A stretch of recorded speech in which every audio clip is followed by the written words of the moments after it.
Assalamualaikum warahmatullahi wabarakatuh. Bismillahirrahmanirrahim. Hamdan wa salatan wa salaman amma ba'du. Kepada para kaum muslimin muslimat, mukminin mukminat, para pemirsa, para pendengar di mana saja Anda berada, semoga kita semua selalu dalam lindungan Allah Subhanahu wa taala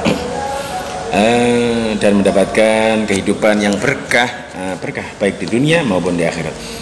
Para pendengar, para pemirsa, pada kesempatan kali ini kami akan menyajikan sesuatu yang berbeda dari biasanya. Kami akan menyajikan sebuah kisah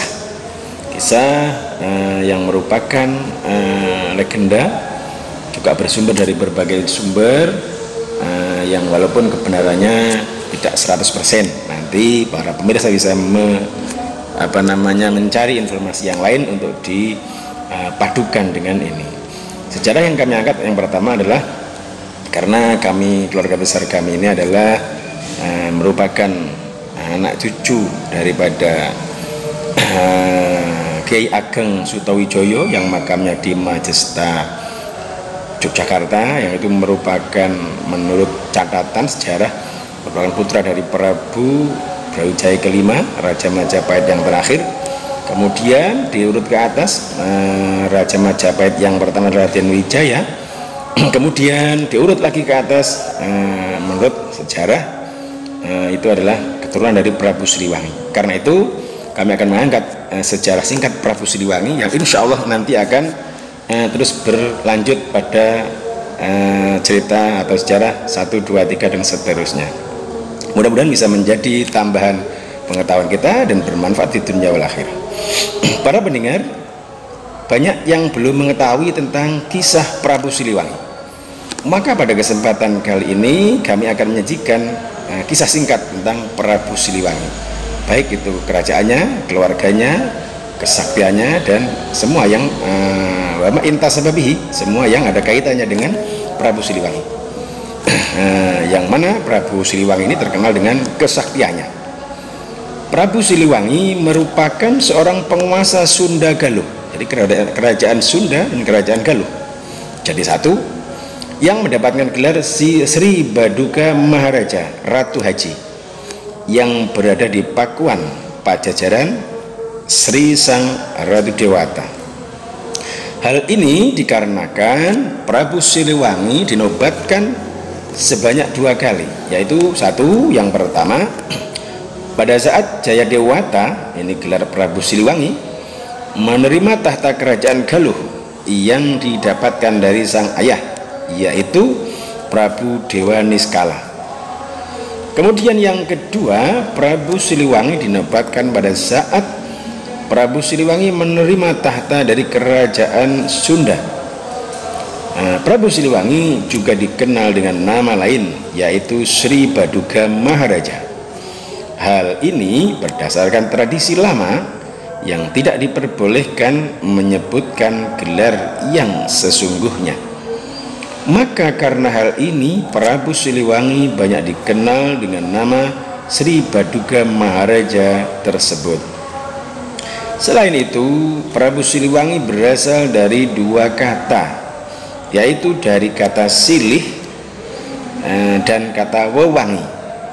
Kata silih yang artinya pengganti, dan juga wewangi yang artinya adalah wangi atau harum.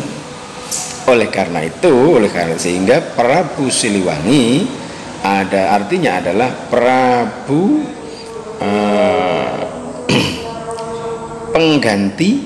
pengganti Prabu Wangi. Artinya pengganti Prabu Wangi. Selain itu, Prabu Siliwangi juga mendapatkan julukan yang dikenal dengan mempunyai ilmu kesaktian yang banyak sekali. Ada yang disebut dengan ajian macan putih. Jadi digambarkan Prabu Siliwangi memegang macan, mengempit bahasa Jawanya, macan, harimau, dengan sebelah tangannya saja. Jadi memang orangnya tinggi besar, gagah. Jadi seperti kita mengempit kucing, menyangking kucing. Prabu Siliwangi memegang harimau, berarti kan orangnya memang besar Prabu Siliwangi. Selain itu juga beliau memimpin kerajaan pada saat masa keemasan Pakuan, yaitu selama 39 tahun, 40 tahun kurang satu, yaitu pada tahun 1482 sampai 1521 Masehi. Kemudian silsilah singkat Prabu Siliwangi. Prabu Dewa Niskala atau nama lain Rekyan Ningrat Kencana, yang merupakan Raja Galuh yang ke-33 pada tahun 1475 sampai 1482 Masehi. Beliau mempunyai 3 anak, yaitu 1 Prabu Siliwangi, yang kedua Raden Kusumalaya Ajar Kutamangu, kemudian anak yang ketiga adalah Dewi Retno Pamekasan, yaitu Dewi Retno Pamekasan.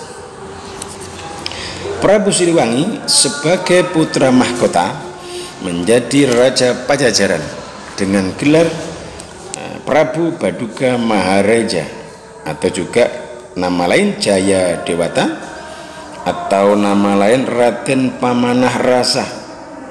Selain itu juga beliau mendapat gelar Prabu Siliwangi. Para pendengar yang berbahagia, memang Prabu Siliwangi ini luar biasa. Nanti pada pertemuan selanjutnya akan kita sampaikan para istrinya Prabu Siliwangi dan putra-putranya yang kelak ini akan menjadi raja-raja seluruh Nusantara, menjadi awal daripada raja-raja di seluruh Indonesia, bahkan di seluruh Nusantara. Ini asal mulanya adalah dari Prabu Siliwangi. Begitu panjang sejarahnya, maka akan kami sajikan insya Allah sedikit demi sedikit, nanti bersambung pada kisah selanjutnya, pada cerita selanjutnya. Terima kasih, mudah-mudahan sekilas kisah singkat Prabu Siliwangi ini menjadi tambahan keterangan yang akan bermanfaat bagi kita. Semoga, kurang lebihnya mohon maaf. Saya akhiri, assalamualaikum warahmatullahi wabarakatuh.